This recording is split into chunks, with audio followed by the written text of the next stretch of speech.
नमस्कार विद्यार्थी मित्रांनो, स्वागत आहे आपलं आमच्या काशवा सर क्लासेस या यूट्यूब चॅनलवरती। आपण या अगोदरच्या तासिकेमध्ये वेगवष्टा या प्राचार्य शिवाजीराव भोसले लिखित पाठाचं आपण वाचन केलं आणि सोबतच त्यातील महत्त्वाच्या बाबी आपण समजून घेण्याचा प्रयत्न केला होता। आजच्या या तासिकेमध्ये आपण या पाठावरील कृतींचं आपण अवलोकन करणार आहोत आणि त्यांची उत्तरंसुद्धा लिहिणार आहोत। विद्यार्थी मित्रांनो, सोबत आपलं पेन आणि एखादं नोटबुक सोबत ठेवायला विसरू नका, जेणेकरून या पाठावरील कृती ज्या आहेत त्यांना तुम्ही लिहून ठेवू शकणार। ठीक आहे, चला तर मग सुरू करूया। प्रश्न पहिला आहे त्यामध्ये पाठाच्या आधारे खालील चौकटी पूर्ण करा। यामध्ये पहिला आहे जीवन विभागणारे घटक कोणते आहेत ते। त्याच्यामध्ये पहिलं येतंय स्थिती आणि दुसरा जो आहे त्याच्यामध्ये येतंय, पहिल्यामध्ये लिहायचं स्थिती आणि दुसऱ्यामध्ये लिहायचं गती। दुसरा प्रश्न विचारांची गती म्हणजे, विचारांची गती म्हणजे काय, तिथं लिहायचं प्रगती। नंबर 3 अधोगती म्हणजे, अधोगती म्हणजे दिशाहीन किंवा दिशाविहीन। अक्षम्य आवेग म्हणजे, अक्षम्य आवेग म्हणजे अधिक वेग। मित्रांनो इथे लिहायचं अधिक वेग। आकृती आपण बघूया आता। पहिला आहे त्याच्यामध्ये गतीबाबतची लेखकाने वर्णिलेली विकृती म्हणजे, पहिलं त्या ठिकाणी लिहायचं 3 मुद्दे आपल्याला लिहायचे आहेत। पहिलं लिहायचं त्या ठिकाणी अप्रमाण, दुसरं अवास्तव आणि तिसरं लिहायचं अनावश्यक। दुसरी त्यामध्ये लेखकाच्या मते जीवन अर्थपूर्ण होते तेव्हा होते जेव्हा, केव्हा अर्थपूर्ण होते, त्यामध्ये पहिला मुद्दा आपण देऊ शकतो कामापुरते वाहनाचा वापर किंवा कामासाठी वाहनाचा वापर, पहिला मुद्दा। आणि दुसरा मुद्दा आहे तिथं आटोक्यात वेग, दुसरा मुद्दा आटोक्यात वेग असणे। तिसरा प्रश्न लेखकाने सांगितलेली वाहन खरेदी करण्याची कारणे, कुठली कारणे आहेत ती सांगू शकाल आपण। पहिला आहे त्यामध्ये इतरांशी मानसिक स्पर्धा करणे आणि दुसरा मुद्दा आहे आपले ऐश्वर्याचे प्रदर्शन घडविण्यासाठी। पहिला मुद्दा लिहायचा इतरांशी मानसिक स्पर्धा करणे आणि दुसरा मुद्दा आपले ऐश्वर्याचे प्रदर्शन घडविण्यासाठी। चौथा प्रश्न विद्यार्थ्यांनो, वाहनाचा वेग अनिवार्य झाला तर काय होते, त्याचे दुष्परिणाम काय आहेत। पहिला मुद्दा तिथं द्यायचा चित्ताची व्यग्रता वाढते, चित्ताची व्यग्रता वाढते। दुसरा मुद्दा डोळ्यावर व मनावर अनावश्यक ताण पडतो, डोळ्यावर व मनावर अनावश्यक ताण पडतो। नंबर 3चा मुद्दा मज्जातंतू व मणके कमजोर होतात। नंबर 3 मज्जातंतू व मणके कमजोर होतात। आणि नंबर 4 लिहायचं कमरेची व पाठीची दुखणं वाढते, कमरेची व पाठीची दुखणं वाढते। ई प्रश्न विद्यार्थ्यांनो, कारणे शोधा व लिहा। पहिला अमेरिकेतील माणसांचे जीवन वेगवान असते कारण, काय कारण आहे, कारण तिथले रस्ते रुंद, सरळ, निर्विघ्न व एकमार्गी असतात। नीट आहे का, तेथील रस्ते रुंद, सरळ, निर्विघ्न व एकमार्गी असतात।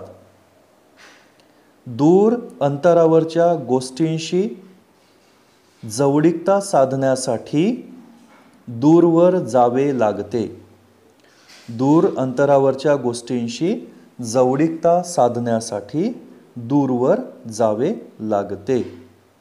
दुसरा मुद्दा विद्यार्थ्यांनो, लेखकाच्या मते गरजेच्या वेळी वाहनांचा वापर करायला हवा, लेखकाच्या मते गरजेच्या वेळी वाहनांचा वापर करायला हवा कारण आपले जीवन आपल्याला अधिक प्रमाणात वाट्याला यावे, ते कृतार्थतेने जगता अनुभवता यावे, ते कृतार्थतेने जगता व अनुभवता यावे, त्यासाठी उसंत लाभावी म्हणून वाहनाचा वापर गरजेच्या वेळी करायला हवा. पुढली कृती बघूया मित्रांनो. नंबर 2ची कृती, त्याच्यामध्ये त्याच्यातला पहिला, जीवन अर्थपूर्ण होईल जर. 4 पर्याय दिलेली आपल्याला. पहिला पर्याय, वाहन कामापुरतेच वापरले तर. आ, वाहन आवश्यक कामासाठी वापरले तर. ई, वाहनाचा वेग आटोक्यात ठेवला तर. आणि मोठी ई, वरील तिन्ही गोष्टींचा अवलंब केला तर.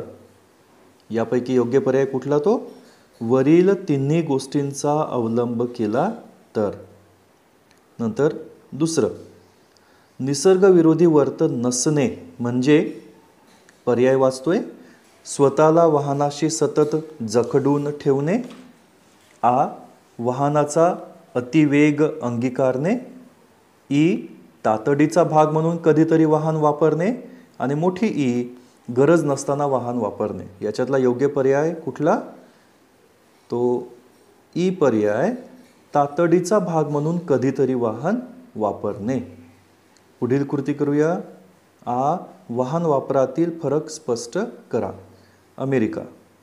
यामधले मुद्दे सांगतोय तुम्हाला.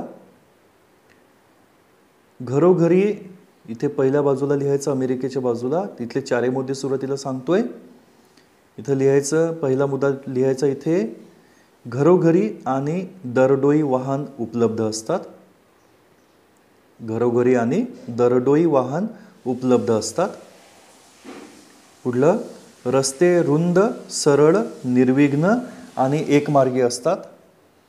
रस्ते रुंद, सरळ, निर्विघ्न आणि एकमार्गी असतात.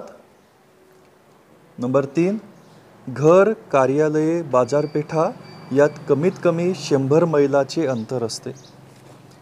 घर, कार्यालये, बाजारपेठा यात कमीत कमी 100 मैलांचे अंतर असते. आणि नंबर 4, पुढील कृती करूया आपण. आ, वाहन वापरातील फरक स्पष्ट करा. या कृतीमध्ये आपल्याला काय करायचं आहे? अमेरिका आणि भारत, इथं हे 2 आपल्याला भाग करून दिलेली आणि यामध्ये दोन्ही देशातील वाहन वापरामागचा उद्देश स्पष्ट करायचा आहे. अमेरिकेमध्ये पहिला मुद्दा लिहायचा आपण. या ठिकाणी पहिला मुद्दा लिहायचा मित्रांनो, घरोघरी आणि दरडोई वाहन उपलब्ध. घरोघरी आणि दरडोई वाहन उपलब्ध असतात. नंबर 2चा मुद्दा लिहायचा, रस्ते रुंद, सरळ, निर्विघ्न आणि एकमार्गी असतात. रस्ते रुंद, सरळ, निर्विघ्न आणि एकमार्गी असतात. नंबर 3 द्यायचं, घर, कार्यालये, बाजारपेठा यात कमीत कमी 100 मैलांचं अंतर असते. घर, कार्यालये आणि बाजारपेठा यात कमीत कमी 100 मैलांचे अंतर असते. चौथा मुद्दा, अंतरावरच्या गोष्टीशी जवळीकता साधण्यासाठी वाहनाचा वापर करतात. अंतरावरच्या गोष्टींशी जवळीकता साधण्यासाठी वाहनाचा वापर करतात.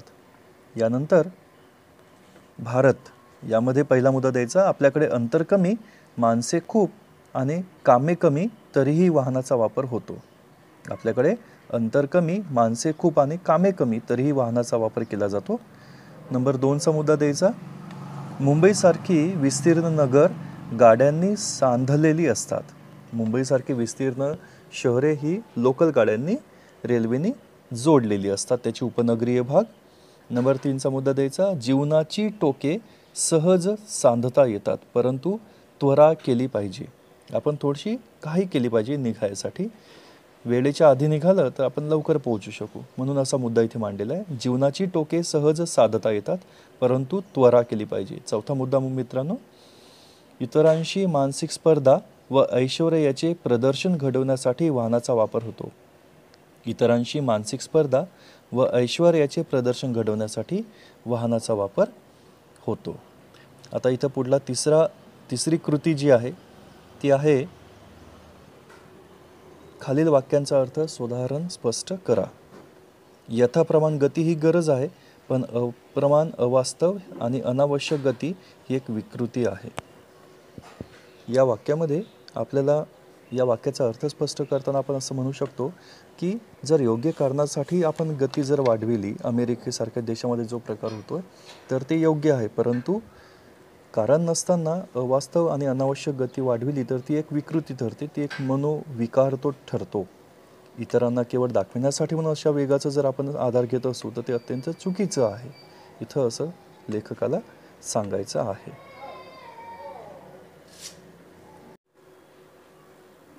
पुढली आकृती.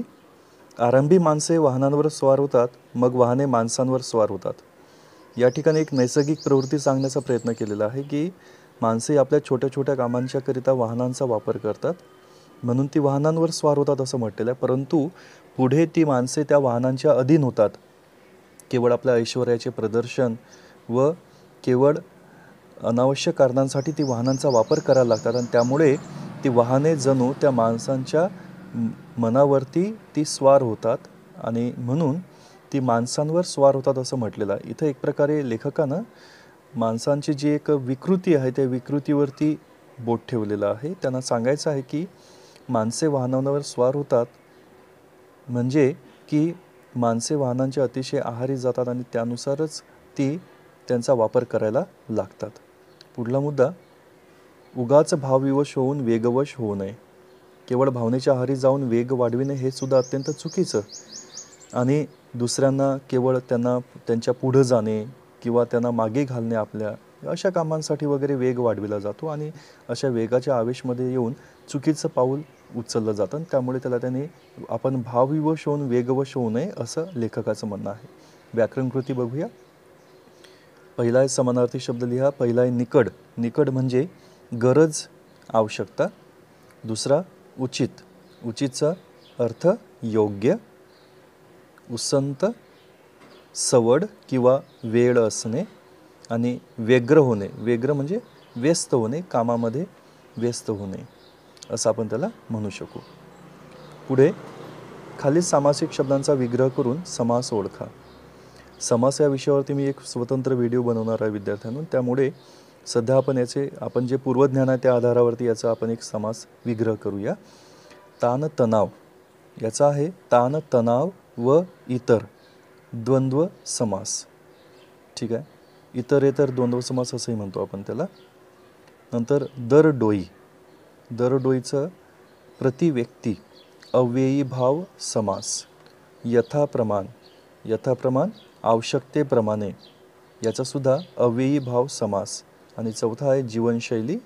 जीवन आणि शैली इत्यादी किंवा जीवनशैली इत्यादी मध्ये स्वल्पविराम येणार द्वंद्व समास. यानंतर ई कृती. कंसातील सूचनेनुसार वाक्य रूपांतर करा. पहिला त्या ठिकाणी आजच्या जीवनात विलक्षण वेगवानता आढळते. उद्गारार्थी करा. काय होईल याचं आपण उत्तर देऊ शकतो. किती विलक्षण वेगवानता आढळते आजच्या जीवनात आणि उद्गारवाचक चिन्ह. नंतर दुसरं, आपल्याकडे कामाच्या ठिकाणाची अंतरे कमी आहेत. नकारार्थी करायचे. आपण इथं देऊ शकतो आपल्याकडे कामाच्या ठिकाणाची अंतरे काही लांब नाहीत. आपल्याकडे कामाच्या ठिकाणाची अंतरे काही लांब नाहीत आणि पूर्णविराम. शेवटी तिसरं, निसर्गरम्य स्थान किंवा मंदिर पाहण्यासाठी ही माणसे का जात नाहीत. प्रश्नार्थी वाक्य. याचं आपल्याला करायचं आहे विधानार्थी. याचा आपण देऊ शकतो निसर्गरम्य स्थान किंवा मंदिर पाहण्यासाठी प्रत्येक माणसाने जावे. या तऱ्हेने आपण रूपांतर करू शकतो. पुढली कृती आहे स्वमताची. स्वमत आणि अभिव्यक्ती ही दोन प्रश्न मी माझ्या तिसऱ्या भागामध्ये या व्हिडिओच्या करणार आहे. जर तुम्हाला आमचे व्हिडिओ आवडत असतील तर याला लाईक करा, शेअर करा, सोबत आमच्या चॅनलला सबस्क्राईब करायला विसरू नका. तर भेटूया आपण पुढल्या व्हिडिओमध्ये. धन्यवाद.